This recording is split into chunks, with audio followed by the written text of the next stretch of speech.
Get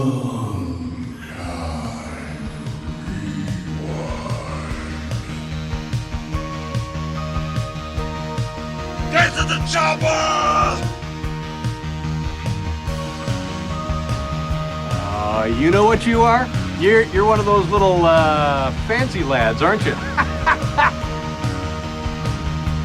Link and I are cruising the mountain, bro, and we figured we'd squeeze a little juice. Welcome, everybody, to another installment of the Unkind Rewind. This week we'll be meeting our next guest, Max Rieper, the managing editor of Royals Review for like 10 years now. We wrote together for a long time. In the trenches. Yeah, we wrote about those Royals. I still don't really think their pitching's going to hold up, but... We're talking about the British Royals, right? Yeah. Their pitching's not going to hold up. That sucks. Yep, I know. What about their farm system? Not looking rosy. And by that we mean Prince William's kids. Yeah. That's the farm system. That's farm system. So it's been still unseasonably cool for the most part here. We had like one warm day. How are things in New York, Sean? Not great. Everywhere, but I mean, I don't know. We're getting hit hard. We got these advisories to, of course, keep your blinds closed all day and don't go outside. And you can only take that so far. I do have to go outside occasionally. Sure. Even in bad weather. But it's when you break down on the subway that you really question life. Or the subway's air conditioner doesn't work. Yeah. Or the platforms aren't being cooled. And then you're just around bodies. Mm-hmm. You know, you're just in kind of that Dionysian orgy cesspool of body heat. You're in the orgy scene in The Matrix? Yeah. Is it the second one? Yeah, second one. Yeah. What is that place called? Don't care. Yeah. Zion. Yeah, sure. Yeah. I am very much in Zion. Yeah. I mean, Lawrence Fishburne's from here. Yeah. What have you been up to other than trying not to die?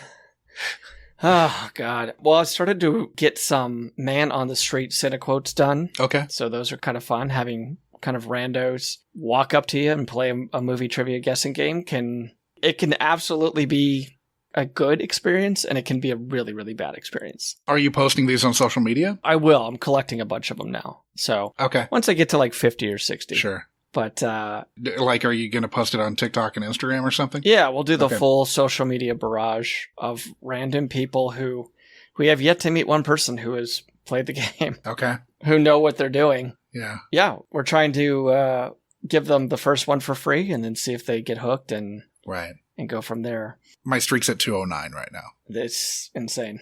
Yeah. It may have been disrupted if you had insisted that the movie was called Ghost in the Darkness. That one was tough. Yeah. Remember, folks, the movie is The Ghost and the Darkness. Yeah, that one I'm pretty sure I got down to my fifth. Yeah. On that one. That was not easy. There have been a few that I got down to 5 on that I was like, oh, fuck, is this the end? That was a good experience. That was a movie that was playing at the movie theater I worked at in high school, Ghost in the Darkness, and was a night where I snuck 4 of my friends in along with myself. Yeah. It was a night I wasn't working. And then there was a problem with the projector. And so everybody leaving the theater got handed a emergency pass. So I got kind of reamed by my boss for, first of all, sneaking 4 people in on a premiere on like the opening night for a movie. But also, like, at no point did a 16-year-old kid refuse a free ticket to come back later, even though they got in for free. Yeah, that wasn't good. So, yeah. What about you? It's funny to me that you wanted to go to the Ghost in the Darkness. We didn't know. But on opening weekend. Right. We didn't know what it was. I mean, back then, when you work for a movie theater, you just go with whatever's everything. Opening. Yeah. That same night, we went to Long Kiss Goodnight, which was good. Uh-huh. And then also Thinner, which was not good. Sure. The Stephen King book adaptation. So, yeah, I mean, there's some fun parts in Ghost in the Darkness, but yeah, God, in 2012 or something, I figured out that there was a theater in Portland that would give you a free entry +1 to anything that was playing at it if you showed your SAG card. I saw everything that year. I mean, if it was slightly unseasonable during the summer, just go to the movies. It's air conditioned. Air conditioning, free way to kill 2 hours. Yeah, it was really, really great. Haven't found that theater since, but I went to a screening of Come and See. Have you heard of this? I know I've seen something about it. Who's in it? It's Russian. It's a often lauded Criterion hit about this kind of peasant boy in Russia who wants to join World War II. Okay. Or wants to join the Russians in World War II. Mm-hmm. Often talked about as being like one of the more harrowing films.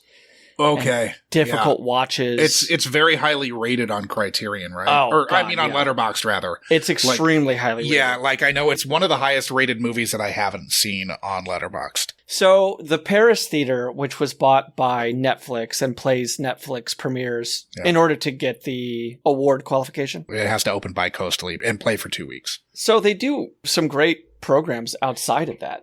It's a nice place to see it. And they do a thing this week put on by American Cinematheque. Yeah. Cinematheque?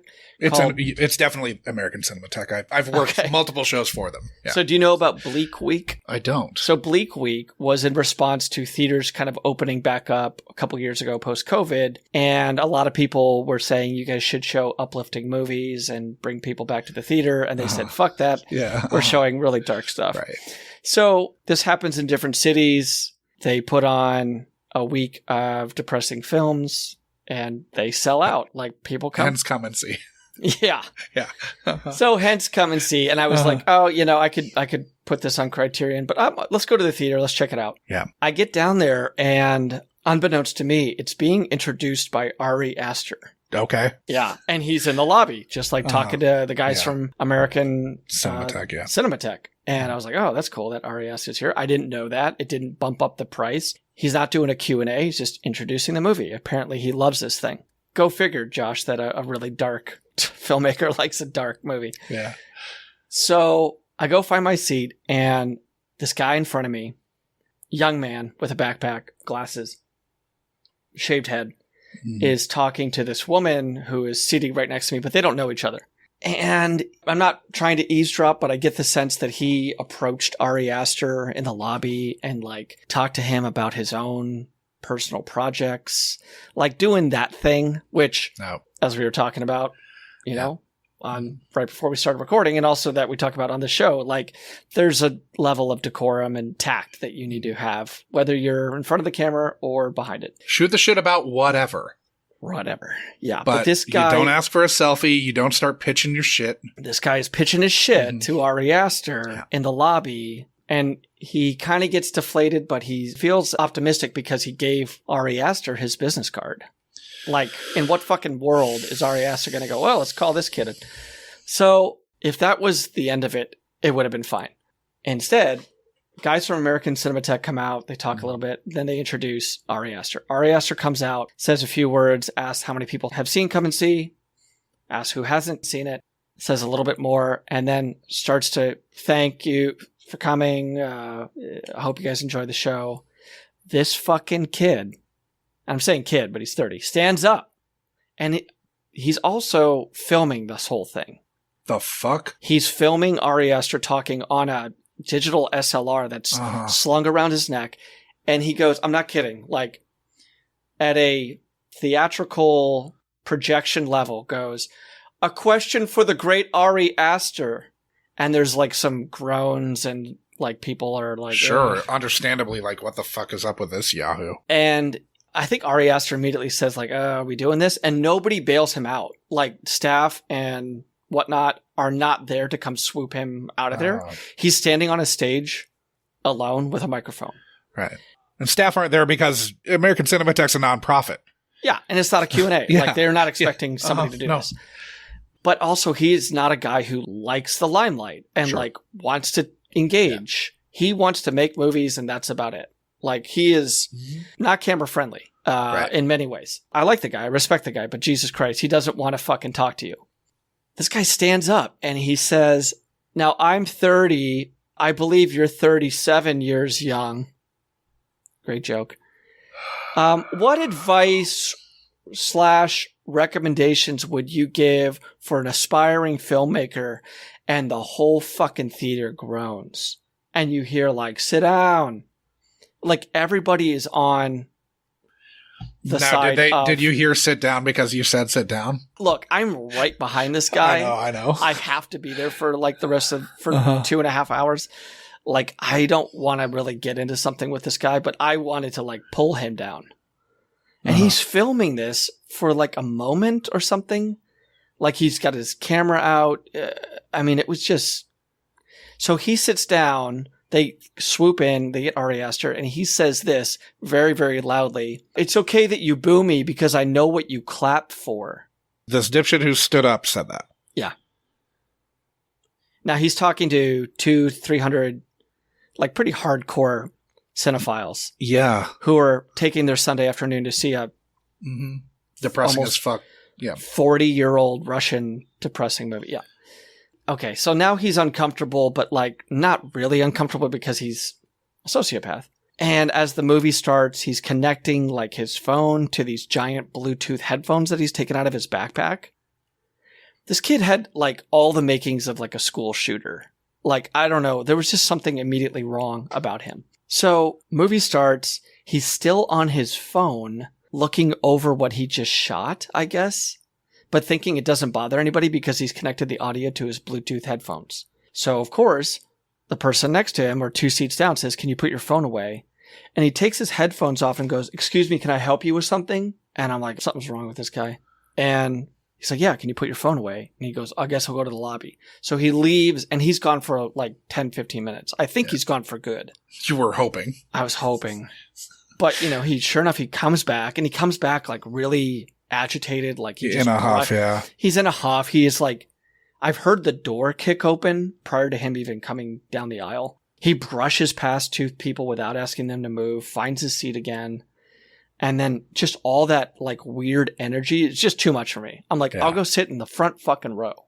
Yeah. So I walk out. I know that it's kind of like a packed house. So I just go to the usher or the cashier and I'm like, is there open seats? Like I can't sit next to this guy.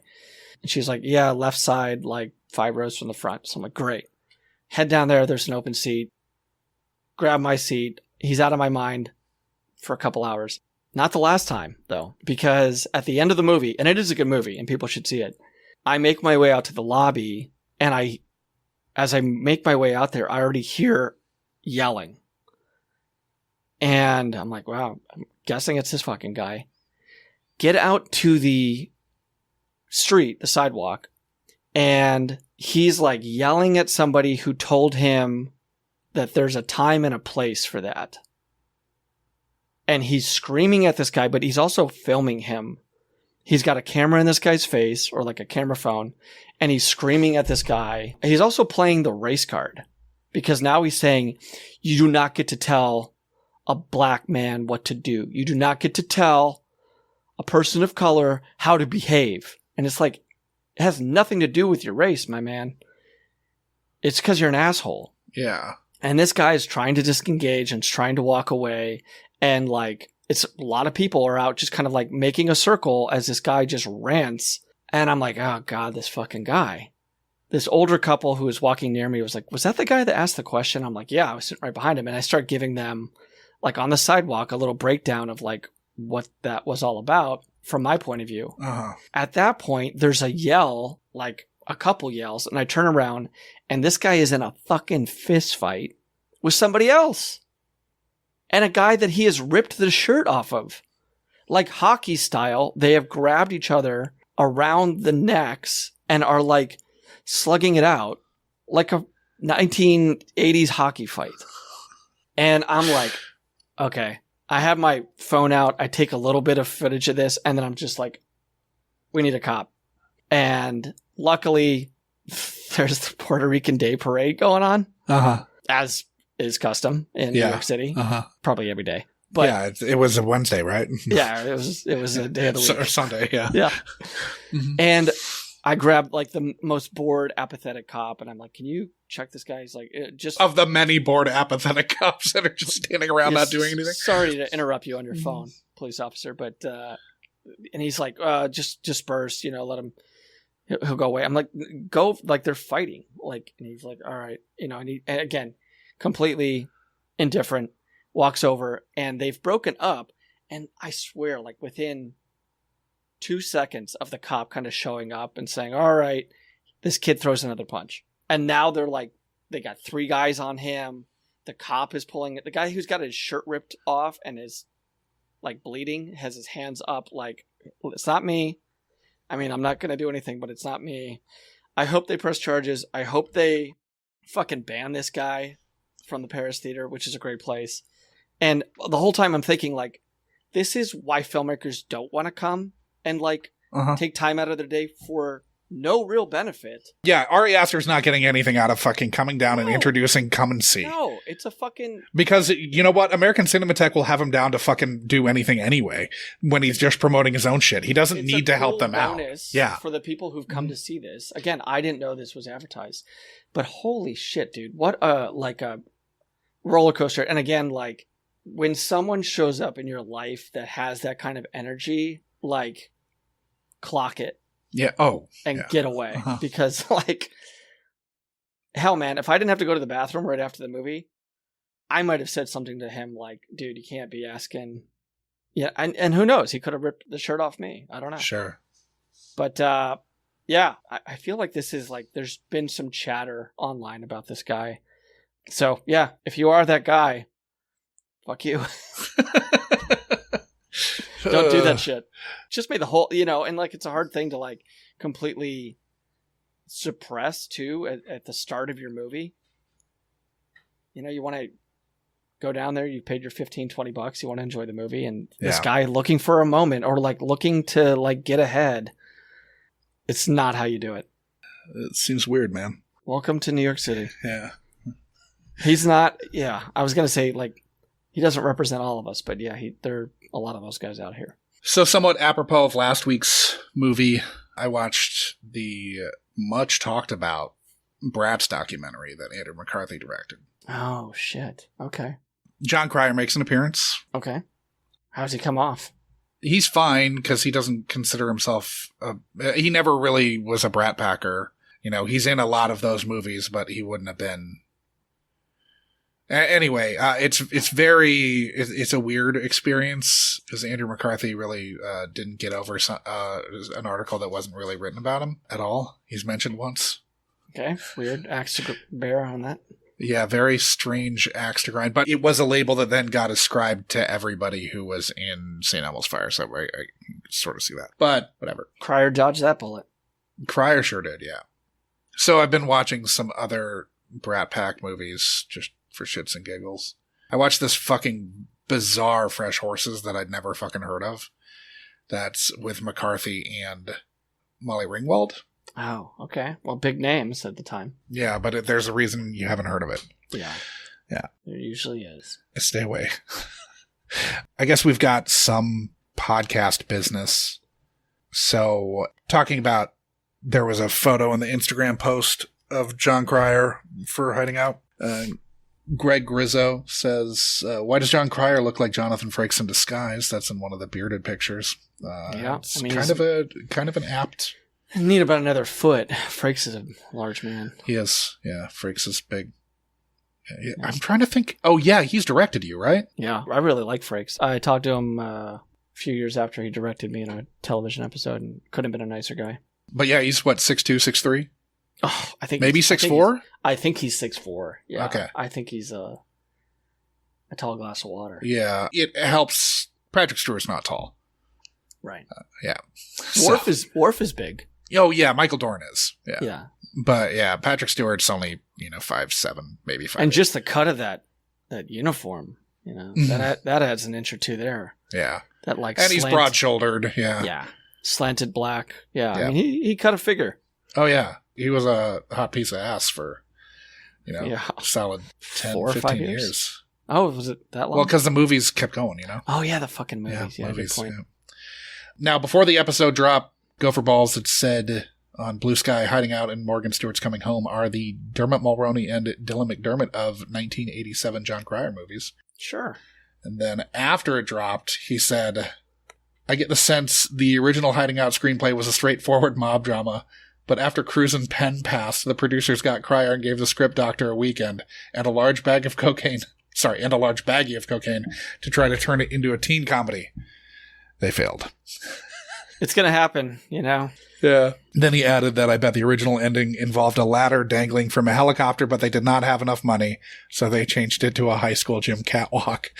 Then the Laundry responded to that. I only saw it once many years ago, but my recollections are it was 1, not good, and 2, not Cryer's fault. To which Gopher Balls said, accurate, he's likable, even though his character is not. He can deliver a quip or a fast-talking mini monologue, but if the words are not funny, there's not much else he can do. No. Yeah, he was a bit hamstrung. For sure, the script's not good. And we had plenty to say about that. Yeah. Check it out. Yeah, check it out. Our episode is far more entertaining than the movie. I concur. I think the episode's fun. We're not even biased. Like, yeah.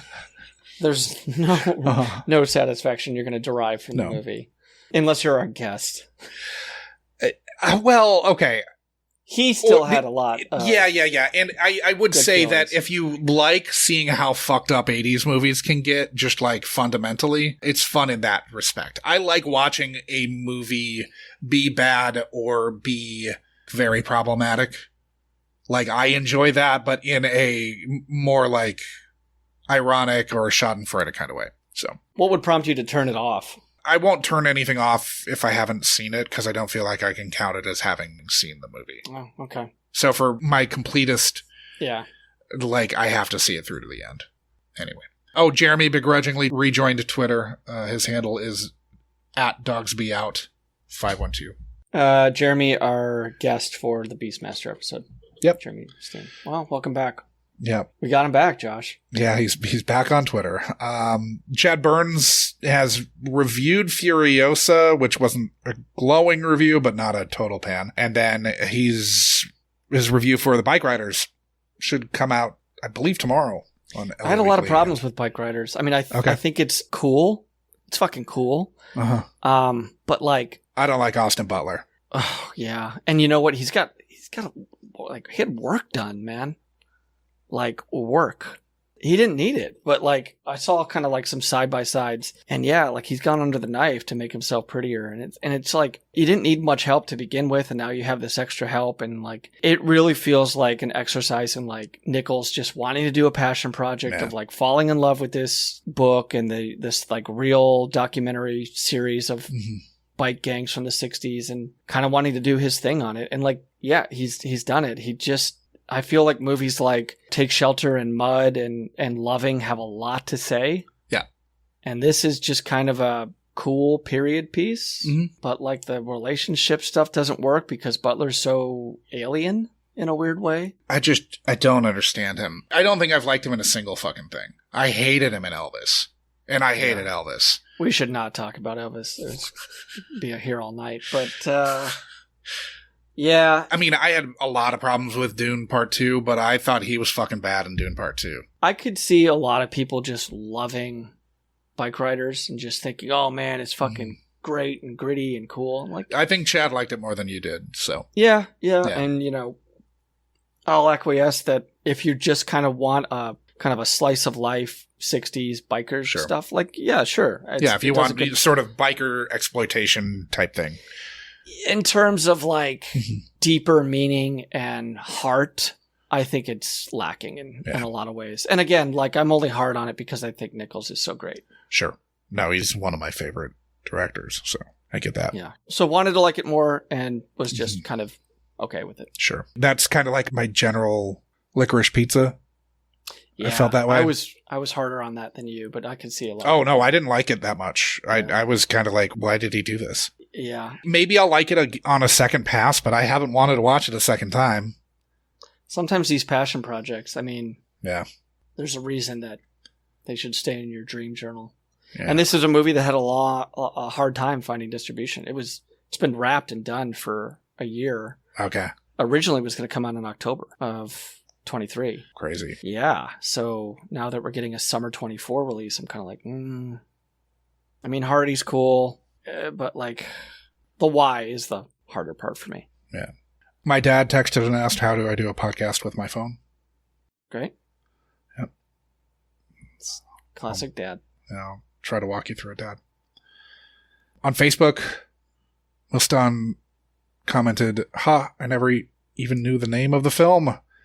I saw some of this once randomly 30 plus years ago when my cousin had it on. I came into the film halfway, but it seemed like a cool premise, so I think he's going to watch it. I didn't scare him away. I feel like... That was for what, Hiding Out? Yeah, that was for Hiding Out. Okay. Debbie emailed and said, you two still owe me a car. Oh, Any shit. time now. I know what that's about. Yep. Where is that car? It's in a scrapyard in Kansas City. Sorry, Mom. On the Discord, NYC critic, a.k.a. Jake Andrews, said, I should have asked this earlier. Favorite Mark Singer, V or Beastmaster? I don't know V. I haven't seen it either, and it's very hard to watch. I actually looked, but the V miniseries from the 80s, the original one, not the remake with Miranda Baccarin. Yeah, I haven't seen it. Miranda Baccarin, yeah. Baccarin? Okay. Mm-hmm. I always would say Baccarin. Or... No, I think it's Baccarin. Yeah, I'm not the Whedon guy here. I mean, I've been in the room when her name was pronounced by people who knew how to pronounce it. I swear it's Miranda Baccarin, yeah. I'm not fighting you. She was originally supposed to present for the Ryan Reynolds thing, but she was stuck on location. They didn't wrap her. Her shoot ran long, so she had to send in a pre-tape that was really funny for the Ryan Reynolds thing. The Ryan Reynolds thing is all on the Ryan Reynolds thing. His American Cinematheque award. Speaking of American Cinematheque Award for Ryan Reynolds is all up on Ryan Reynolds' YouTube. So you can watch the whole show. It's really funny. But her pre-tape's very funny. Well, Marina Baccarin sounds like a cool person. It's just a shame she looks like that, you know. God wasn't kind. Yeah. Can't all be first round picks. She's a first round pick. Yeah. Yeah. That was sarcasm. Yeah. Big time. And finally, Brad Pitt reached out through back channels and said, I really wanted to come on your podcast, but you guys already did Cocoon. Tell Peter he just made my list of things to do. Wow. Holy shit. I mean, I guess if Brad will only do one. We could probably do it twice, I guess. I don't think we were stirring so many pots with this podcast. Man, just starting shit. So, Peter, watch your back. Sorry, Peter. Yeah. You hadn't had a hard enough time last couple of years. So I guess now's as good a time as any to throw to the teaser interview with Max Rieper from Royals Review, royalsreview.com. Visit the website, and it's kicking off a month of a certain star of this film. So with no further ado, here's Max.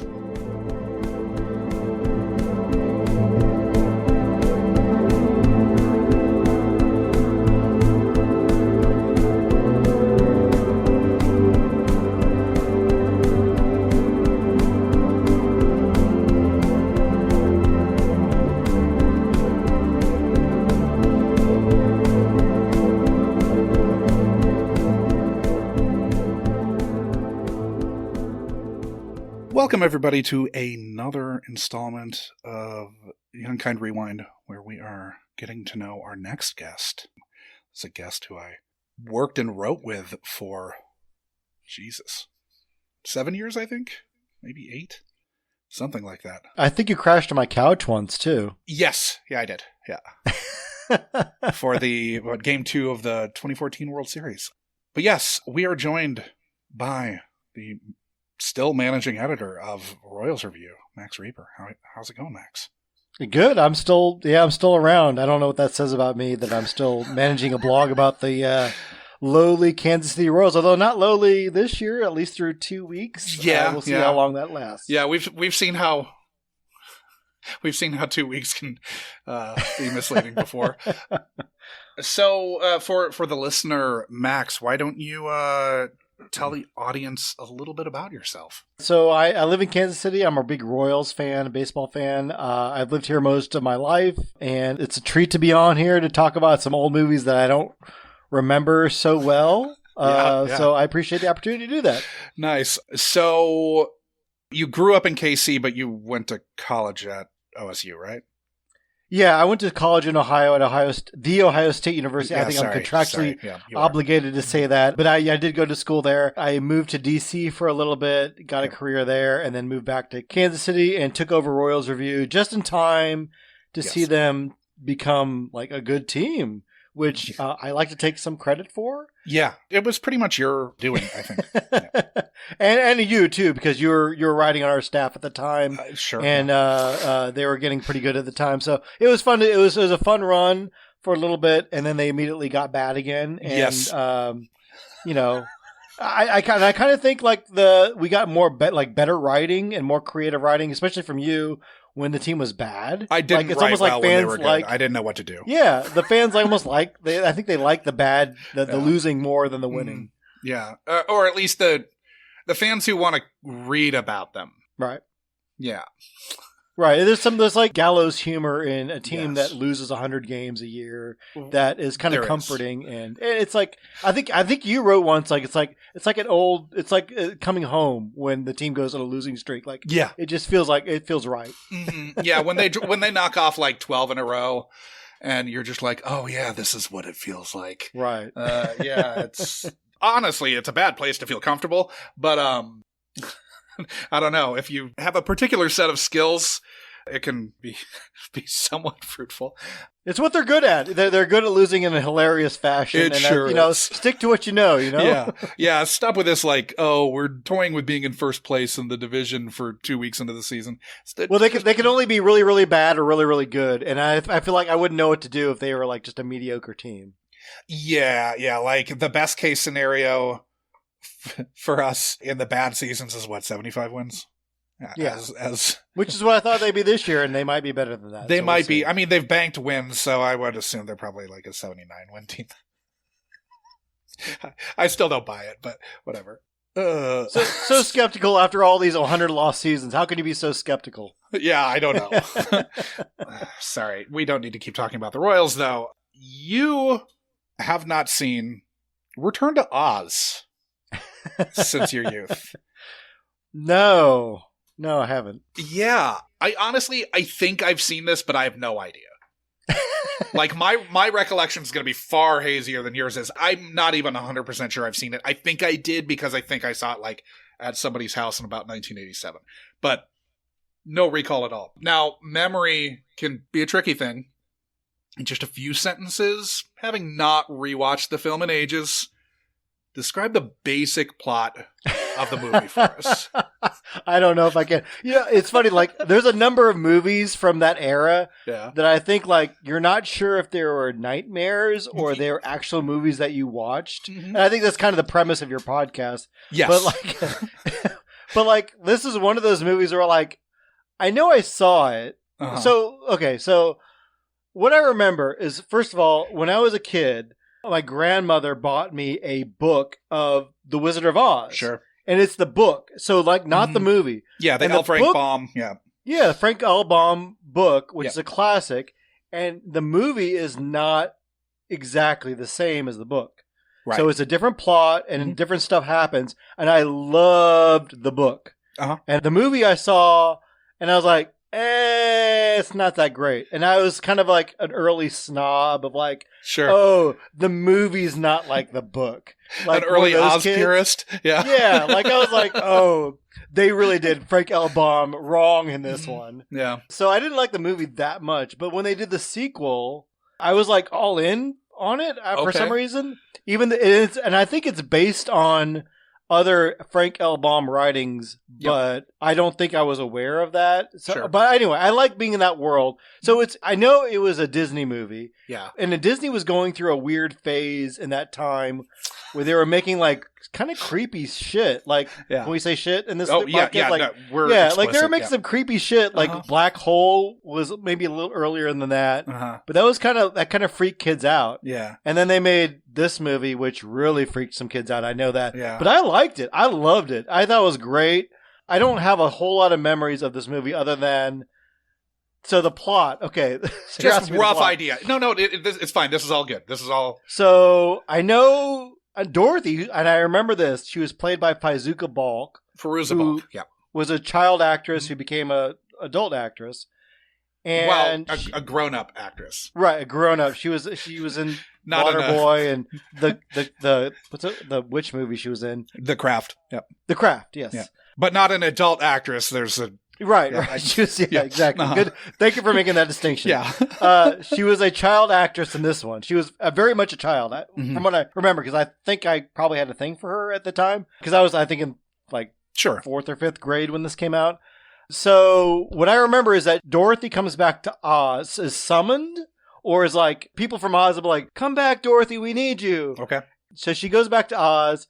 I have a very clear memory of like what Oz looks like when she comes back, and it's very dystopian, like cracked sidewalks, trees with no leaves, no one's around, that kind of stuff. Mm-hmm. I remember that she met 3 characters who are very much parallels to the Lion, Tin Man, and Scarecrow from the original. Sure. I remember the Tin Man parallel was a robot of some sort. Okay. Yeah. This is written by people on crack, I know. Sure. Yeah, it's the 80s, yeah. I think the Scarecrow parallel was like a couch with a taxidermy moose attached to it, and then like fern... This sounds insane. Describing it, but fern leaves as like the wings. They can fly. Okay, and this is gold. Yeah, like something like that. And I think he was like I know the Scarecrow wanted a brain. This creature wanted life. I think that was the whole thing. Is like these creatures wanted like the gift of life or something like that. Okay, and I don't remember what the parallel to the lion was. If it was another animal or what. But I know there was like 3 parallel. Like there was exactly the same as like the original, but just like these are updated versions of the 3 characters she hangs out with. I do remember that instead of winged monkeys that terrified kids in the original movie, this version had, I think it was men with their rollerblading was really popular back then, and they were on roller skates with like roller skate arms. Like they're on all 4s like a dog. Whoa. And yeah. And all 4 appendages they had roller skates, roller blades. Yeah. And I think that's what terrified a lot of kids back in the day. Okay. So that was like the bad guy. I don't remember who the like ultimate bad guy. I know the original had the Wicked Witch of the West. She obviously died in the first one. I have no idea who the bad guy in the second one was. Nice. So I can't tell you what the internal conflict or like, the battle for this movie was. So this came out in 85. Did you see it in the theater, or was this something that you would have seen when it made it to like a home video? That definitely would have been a home movie because I was 7 in 85, and I don't think I would have seen that in the theater. So it seems like something, I think I probably saw it at a friend's house that had the Disney Channel. Okay, sure. It was probably airing. They had nothing else to air at the time. So yeah. And because I remember, I have a distinct memory of going to a friend's house that had the Disney Channel, and then like we were making Legos of the characters, like the moose thing and the robot thing. Like I remember making those and playing that at his house. So you and a friend had both caught the bug. The Return to Oz bug. You were both like on board, fully on board. I was on board. I don't know if he was so much on board. Okay. Because I think if I recall correctly, the movie did not do. I don't know if was it released in theaters. I don't know, but it did not do well. I don't think it was well received at the time because I kind of remember being like one of the only people that liked the movie. I was like, "Oh, this is a great movie," and other people were like, "No, it's not. It's not a good movie." Sure.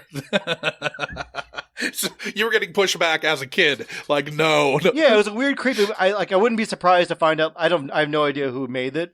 I wouldn't be surprised to find out like Tim Burton had a big hand in it, or like someone that because like it seemed very kind of creepy. Like, and that's kind of why I liked it. I think it's because it was kind of creepy. It was kind of weird. It didn't seem Disney at all. It seemed very like, oh, this is some weird stuff. Like this isn't a kids movie, and I think that's kind of what drew me to it a little bit. I almost exclusively know of this movie as just being kind of like nightmare fuel for children. Yeah. Children of our generation. But like, do you think that's what drew you to it? Were you into other kind of scarier things like that? No, I was a kid. Okay. That was, I was a total pussy as a kid.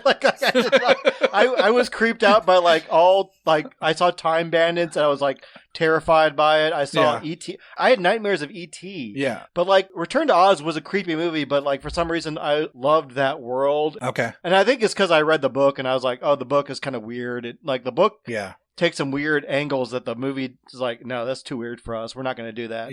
And the book, the movie streamlined out of it. The movie's like, we're not going to do that for little kids. And so the book kind of like set me up for like, okay, this is going to be some weird stuff that Frank Allbaum's into. And I think I was just all about like, okay, let's go into it. Let's be weird in this movie. And I think I just liked that there was a sequel. Like, I think I was just like, hey, cool, there's a sequel. I like this world. I want to be in this world. And I was all into it. So what do you think you were like at this age, at the age that you were just into Oz? I don't know, man. I was a nerdy kid. I was, like I said, easily scared. So it's weird that I like this movie because there's some kind of scary stuff in it for a little kid. I mean, I was probably like 10 or 11 though. I think I was a little older to be. Okay, you probably saw it more a couple years after it came out. Yeah, I definitely saw it after it came out. I think I saw it like as either on Disney Channel at my friend's house or someone had some dad recorded it off his VCR when it was on at some time. Yeah, because that was pretty common. Especially Disney, you didn't really need to screen it if you were a parent. You could just record things off the Disney Channel. You're like, oh yeah, it's fine. It's Disney, and it's like, oh, this is going to give my kid nightmares. I bet that's why so many kids did see it. Yeah, and I'm curious to see. Like, I wonder if there are like actors that I would know. I don't know who was in the movie because for some reason I know Faizuka Balk was in it because I must have like recognized her later. Like, oh, that's the girl from Return to Oz, but like I don't know who else was in the movie. Probably some British actors. I'm looking at the cast list, and I think the only super recognizable one's Piper Laurie. So this is like a movie that they made on the cheap, and it's like, oh, we can come up with a story for Wizard of Oz. Let's just make it. It's not that cheap. Oh, really? Well, I mean, the special effects. They had a lot of special effects. Yeah. So I think the money probably went into the like production design, basically. Which I think Disney was kind of into at the time. They were like, let's make really like grand pieces, and if it's kind of creepy, that's fine. And they're a little more into the art back then, which they were oddly like rudderless in a weird way. Yeah, they weren't like producing the animated fare through them. Like Little Mermaid was the first animated movie they'd done in 10 years or something, and so like it was this weird zone where they weren't. I don't think Disney knew who they were. They were making a lot of live action movies because like they did a couple bombs. Like when I was a little kid, we watched The Rescuers and Fox and Hound, which were kind of not like no one remembers them now. I love Fox and Hound, but like no one remembers that. Sure, like that was like the lost era of Disney, and like so I think they tried some live action stuff like Black Hole, and I don't think that was well received. I think people respect it now, but like at the time, like people thought it was weird and kind of off-putting. And then Return to Oz, I think we were excited for a Wizard of Oz sequel, but it probably wasn't what they were expecting. I'm guessing. Sure. It wasn't headlined by Judy Garland, who's right, still America's sweetheart. At least that Judy Garland was. Yeah, and I don't think it was a musical. Like the first one was a musical, pretty much, because there's songs. Sure. I don't remember this one having songs, but I could be wrong. Yeah. Maybe they're just that forgettable. Yeah, that's true.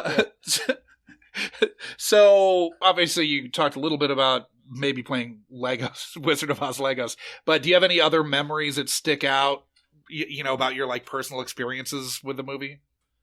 If you don't, that's fine. It was such a blip. I mean, like I said, I don't really remember if it came out in theaters, and it just seemed like one of those movies that was just on TV. Sure. And people like kind of forgot about it pretty quickly. Yeah. So my guess is it didn't do well if it went in theaters. And like I said, it just seemed like one of those weird movies that missed its audience, but maybe kind of had some artistic validity to it. Like I said, I liked it from what I remember. Like it was kind of cool. It had some new characters. And I think there was like a theme of like I think what I remember is like the characters are trying to get life. Because they were like a robot and a inanimate object.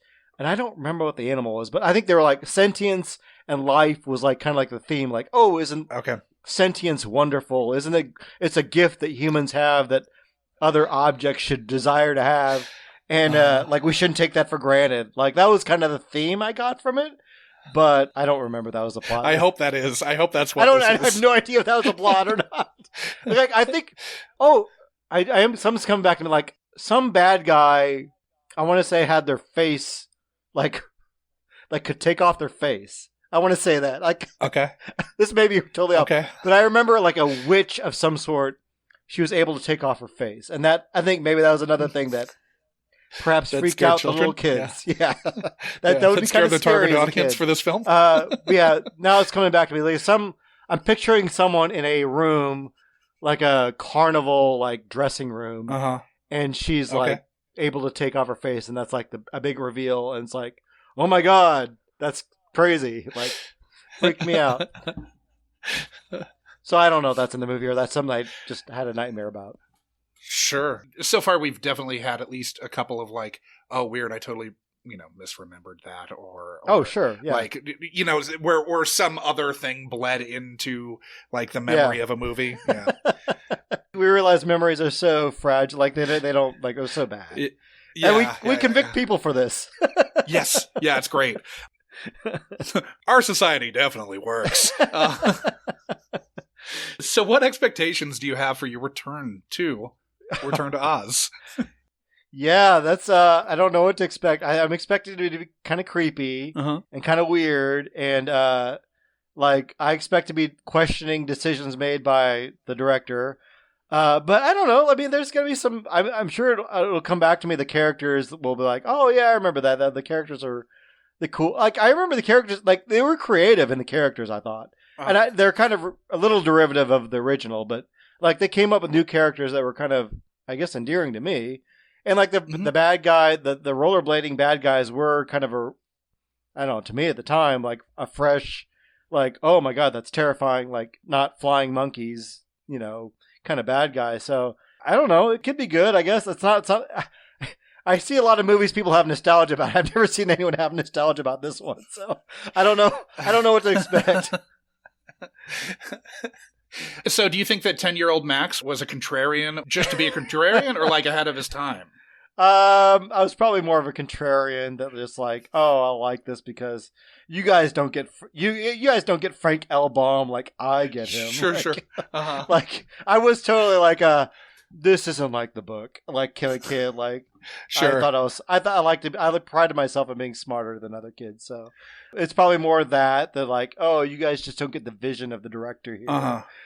So now, have you seen The Wizard of Oz again as an adult, and do you like Wizard of Oz more as an adult than you did as a kid? I haven't. It's one of those that we just never showed our kids because it is kind of freaky for kids.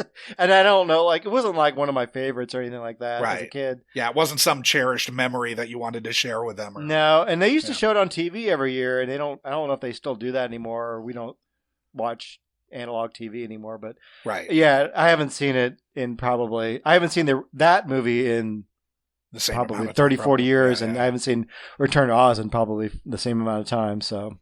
Right on. Well, I think on that note, we can bid adieu to the audience. Oh, where can everybody find you, Max? They can find me at royalsreview.com. I write about the Kansas City Royals. If you don't like baseball or don't like the Royals, then I don't know. We talk about other stuff too sometimes, but yeah, that's if you like the Royals, come check us out. We have a good community. Yeah, Josh used to write there. He might stop by once in a while. Yeah, I drop in every once in a while. Yeah, when they do something that pisses me off. When you're on Jeopardy, you stop by once in a while. Well, that was actually right when that aired when I was right before I left. Okay, yeah. So, well, if you're ever on again, I'm sure you're right about it. Yeah. So on socials, you are? I'm not on socials, really. You cut the ties? Yeah, I'm not on X. I have an Instagram account that's private, so no bother. Yeah, don't bother. Okay.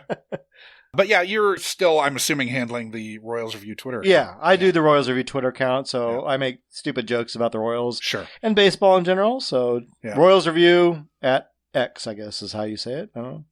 If you go to Twitter, I still put Twitter as I don't. They're trying to go by acknowledge X. this No one's bullshit. going by that. Yeah. Who you yeah, fooling? Yeah. And I mean, yeah, you're like the weird mainstay. You're the like. So this means I'm old, and I'm old. I've been around too long. I wouldn't say that. I would. But yeah, I mean, you're like the mainstay in the Royals online community at this point. I mean, Craig's still doing stuff, and I guess Lesky is too. But yeah, yeah, I do. I mean, we have a great community. It's fun. It's a lot of fun. I only do it because it's fun. I'm not getting paid enough to, do this much work. But it's a lot of fun, and I as long as I'm still following the team this much, I might as well get paid to do it and write about it. So be able to write fun. off whatever baseball expenses you have. Sure, yeah, it's the tax time right now, so I got my account's athletic subscription. Nope, right. That's a business expense. Right. Yep, I just had this conversation. Yeah, yep. All of the Fangraphs membership. Business expense. That's right. It's a business expense. Baseball right now. reference. Yep, that's right. It's all expenses, baby. Yep. Well, thank you for joining us, Max. Anytime. Yeah, this is fun. I'm excited to watch the movie again. I want to see how messed up this movie is. Yeah, and it's going to be weird going back and seeing this again. Shit will, you'll get weird flashes because you haven't... Yeah, it'll be fun. But yes, next week, tune in when we really dive in to Max's the weirdness. revisitation of Return to Oz. You've just listened to another installment of the Unkind Rewind podcast, mining and potentially ruining your childhood for content, one film at a time. Unkind Rewind is a Munchcast production and can be ingested wherever you listen to podcasts and on the Unkind Rewind YouTube channel. Music for this and every other episode of Unkind Rewind was composed by Divorcio Suave. Rate and review Unkind Rewind on Apple Podcasts, Spotify, Good Pods, Yelp, IMDb, Consumer Reports, Google Reviews, and TripAdvisor. Links to all of our social media accounts are in our show notes, but you'll find us as @Unkind Rewind Pod on nearly every social media platform that makes sense. If you had a question, concern, complaint, or positive feedback, you can email the podcast at unkindrewindpod@gmail.com, or you can join the lively Munchcast Discord to discuss this or any other episode of the Unkind Rewind with like-minded people. This dialogue with the pod may just make it into the next week's ep, so chat away. The Unkind Rewind Patreon will be coming soon, so start squirreling that pocket change away. Thank you for listening to another Unkind Rewind.